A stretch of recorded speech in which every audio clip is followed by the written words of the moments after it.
नमस्कार, मैं किरणेश कुमार। बिहार विधानसभा चुनाव से पूर्व एनडीए में उपेक्षित चल रहे जदयू के राष्ट्रीय अध्यक्ष और बिहार के मुख्यमंत्री नीतीश कुमार को राजद सुप्रीमो लालू प्रसाद यादव ने एक बार फिर कोड़ा मीन देने का काम किया है। भाजपा के वरिष्ठ नेता और केंद्रीय गृह मंत्री अमित शाह ने कह दिया था कि बिहार 2025 के बिहार विधानसभा चुनाव के बाद मुख्यमंत्री के नाम तय किए जाएंगे। उसके बाद नीतीश कुमार बीमार पड़ गए और दिसंबर के अंतिम सप्ताह में दिल्ली दौरे पर भी गए। न ही उनकी मुलाकात प्रधानमंत्री नरेंद्र मोदी से हो पाई, न ही गृह मंत्री अमित शाह से और भारतीय जनता पार्टी के राष्ट्रीय अध्यक्ष जेपी नड्डा से भी नीतीश कुमार की मुलाकात नहीं हो पाई थी। और नीतीश कुमार को वापस 31 दिसंबर को आना था दिल्ली से, लेकिन वे 30 दिसंबर को ही वापस आ गए और पूरी तरह वे उपेक्षित महसूस कर रहे थे। लेकिन राजद सुप्रीमो लालू प्रसाद यादव ने 1 जनवरी को एक तरह से नीतीश कुमार को फिर से कोड़ा मीन दे दिया और कहा नीतीश कुमार के लिए दरवाजे खुले हुए हैं। इसके बाद भारतीय जनता पार्टी के लोग भी सक्रिय हो गए और लालू प्रसाद यादव के बयान के तुरंत बाद दोनों उप मुख्यमंत्री भाजपा कोटे के सम्राट चौधरी और विजय सिन्हा मुख्यमंत्री आवास पहुंच गए। उसके बाद 2 जनवरी को राज्यपाल मोहम्मद आरिफ खान की शपथ ग्रहण समारोह में जिस तरह की तस्वीर सामने आई है, उससे भी लग रहा है कि कहीं नहीं खेला भी हो सकता है। लेकिन भारतीय जनता पार्टी पूरी तरह से आश्वस्त है कि नीतीश कुमार हमारे साथ रहेंगे।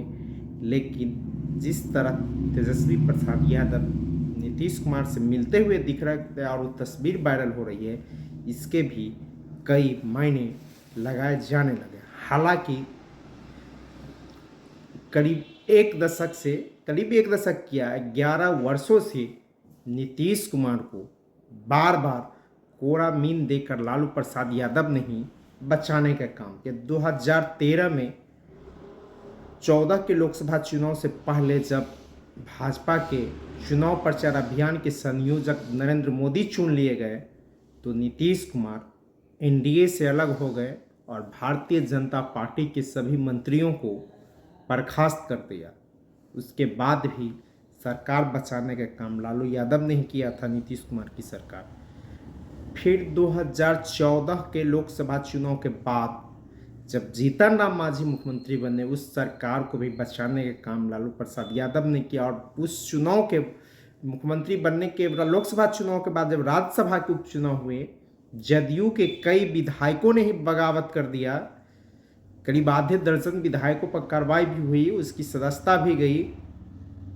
उस दौरान भी राजद सुप्रीमो लालू प्रसाद ने जदयू उम्मीदवारों को वोट देकर नीतीश कुमार की सरकार बचाने का काम किया। 2015 का विधानसभा चुनाव लालू नीतीश मिलकर ही लड़े।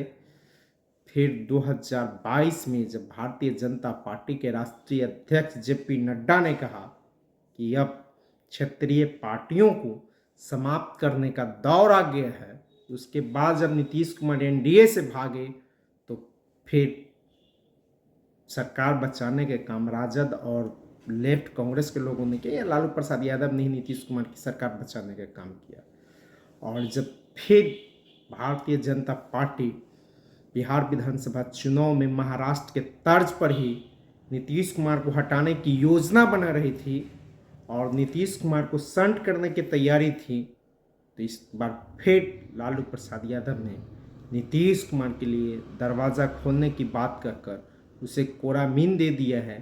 अब एनडीए में नीतीश कुमार जो चाहेंगे, जितनी सीट मांगेंगे वह उसे मिल सकता है। हालांकि कहा जा रहा है कि 243 में से 122 सीटें जेडीयू को मिलेगा और इस 122 सीटें में नीतीश कुमार को जीतन राम मांझी को भी खुश करना है और उपेंद्र कुशवाहा को भी इसी 122 सीटों में से देना पड़ेगा। वहीं 121 सीट भारतीय जनता पार्टी अपने कोटे में रखेंगी। उस 121 सीट में से भारतीय जनता पार्टी लोजपा को भी देगी, यानी लोजपा भाजपा के खाते में जाएगी और हम और उपेंद्र कुशवाहा नीतीश कुमार के खाते में जाएंगे और इसी के आधार पर सीटों का बंटवारा भी होगा बिहार विधानसभा चुनाव के दौरान।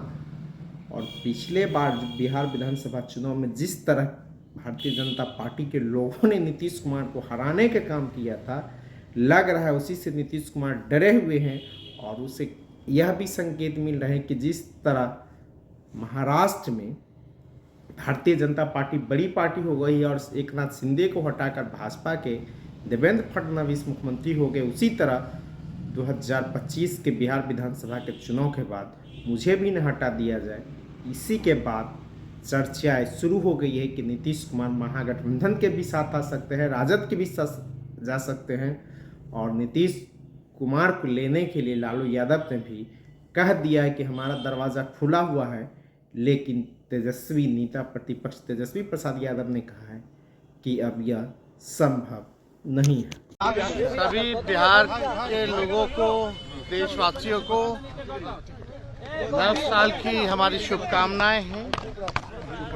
और इस नए साल में हम सब लोग, खास तौर पे हम लोगों ने संकल्प लिया है कि इस बार बिहार से बेरोजगारी को खत्म करने का काम करेंगे, पलायन को खत्म करेंगे और एक नया साल में नई सरकार हम लोग बनाएंगे, जहां पढ़ाई, दवाई, कमाई, सिंचाई, सुनवाई और कार्रवाई वाली सरकार हो, एक सकारात्मक सरकार हो, जो जनता की सरकार हो, जहां अफसरशाही को खत्म किया जाएगा, लोकतंत्र में जो मालिक जनता है उनकी सुनवाई हो और पूरी तरीके से बिहार जो है प्रगति करे, बिहार के लोग प्रगति करें, बिहार हमारा देश में अव्वल राज्यों में आए। एक ऐसा राज्य का हम लोग जो है कल्पना कर रहे हैं और सब लोगों का आशीर्वाद साथ होगा तो हम जरूर जो है कामयाब होंगे। सर, क्या चुनाव के बाद सरकार बनेगा कि उसके पहले ही बन जाएगा? अरे भाई, अब आप लोगों को कुछ चर्चा चाहिए, ठंडा में भूजा फाकिए ना। सर, इस सरकार में नीतीश जी रहेंगे क्या? सर, आपके साथ नीतीश जी रहेंगे? आपके साथ नीतीश जी रहेंगे सर? देखिए, एक बात समझ जाइए, पहले ही स्पष्ट हम लोगों ने कर दिया।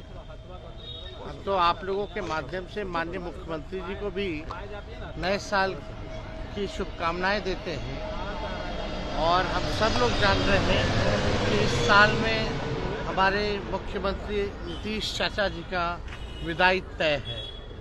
अभी तो ऐसे ही विदाई यात्रा में घूम रहे हैं, पता नहीं कहाँ घूम रहे, किससे मिल रहे, किससे बात कर रहे, पता ही नहीं चल रहा। तो हम लोग देखिए, 20 साल से बिहार ने उनको मौका दिया, अब वो ही टायर्ड, अब थक चुके हैं। 20 साल में अगर खेतों में एक ही ब्रांड का एक ही बीज अगर 20 साल तक बोगे तो जमीन भी बर्बाद होता है, फसल भी नहीं हो पाता। तो अब समय आ गया है नए ब्रांड का नया बीज लगाने का और इससे फसलें भी अच्छी आएंगी और आने वाली नस्लों का भविष्य भी बेहतर होगा। तो इस नए साल में बिहार को आगे बढ़ाना है, बिहार से बेरोजगारी और एनडीए का विदाई तय है। सर, छात्रों को लेकर कुछ बोलिएगा तेजस्वी जी।